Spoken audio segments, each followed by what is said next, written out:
வேலைக்கு போயிட்டேன் சார், பூட்டு போட்டு போயிட்டேன். அது எப்படி எரிஞ்சதுன்னு தெரியாது சார். ஆனால் காசெல்லாம் 30,000 வச்சுருக்கேன் சார். இல்லை அங்கே அம்மா பிள்ளைங்களுக்காக வச்சுருப்பேன் சார். ஜாமான் சட்டெல்லாம் வச்சுருக்கேன் சார், நிறையா பித்தளாண்டெல்லாம் வச்சுருப்பேன். இப்போல்லாம் துணிமணி நல்லா எரிஞ்சிடுச்சு சார். நல்லா யார் வச்சாங்களோ எனக்கு தெரியாது சார்.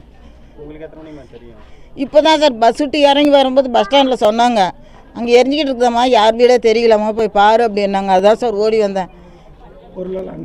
நல்ல பொருளெல்லாம் வீணாக போயிடுச்சு சார்.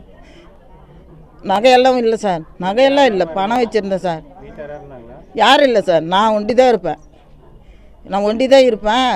இப்போ வேலைக்கு போயிட்டு 3 மணிக்கு 2 மணிக்கு வருவேன் சார் வீட்டுக்கு. வந்து பார்த்தா இப்படி இருந்தது சார். ஆனால் எனக்கு தெரியாது சார் யார் எப்படி என்ன. வெள்ளையம்மா சார். எனக்கு ஃபோன் போட்டு இன்ஃபார்ம் பண்ணாங்க, உங்கள் வீடு இந்த மாதிரி எரிஞ்சிச்சு அப்படின்ட்டு. எங்கள் அம்மா மட்டும்தாங்க சார் இருப்பாங்க, வேறு யாரும் நாங்கள் எல்லாம் யாரும் இருக்க மாட்டோம். நாங்கள் வேறு இடத்துல குடியிருக்கிறோம். வீட்டில் என்ன பொருள் இருந்துச்சு? வீட்டில் பீரோ, சிலிண்டர் இருந்துச்சு, பீரோவில் பணம் வச்சுருந்துருக்குறாங்க, துணிமணி எல்லாம் இருந்துச்சுங்க சார். ஸ்டவ் டிவி இருக்குங்க சார். புது டிவி இப்போ கரண்ட் பக்கத்தில் வாங்கி வைக்கலாம் அப்படின்னு சொல்லிட்டு வச்சுருந்தாங்க. ஃபுல்லுமே எல்லாமே எரிஞ்சிருச்சுங்க சார். கொஞ்சம் கூட எது கூட இது இல்லைங்க சார், எதுவும் எடுத்து வைக்கிற மாதிரி எதுவும் இல்லை. துணிமணி எல்லாமே பணங்கின எல்லாம் எரிஞ்சிருச்சுங்க சார்.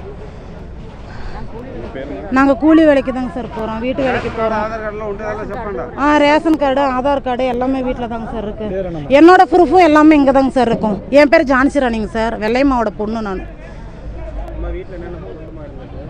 வீட்டில் டிவி இருந்துச்சுங்க சார், பணம் 30,000 பணம் இருந்துச்சுங்க சார். அப்புறம் சிலிண்டர் இருந்துச்சுங்க சார், பீரோ, கட்டில் இருக்குது. வீட்டில் இருக்கிற சாமான் எல்லாமே எரிஞ்சிருச்சுங்க சார், ஒன்று கூட இல்லை. பிளே ஸ்டோர் மற்றும் ஆப் ஸ்டோரில் இருந்து பாலிமர் செயலியை QR கோடு மூலம் பதிவிறக்கம் செய்யுங்கள். செய்திகளை உடனுக்குடன் பெறுங்கள்.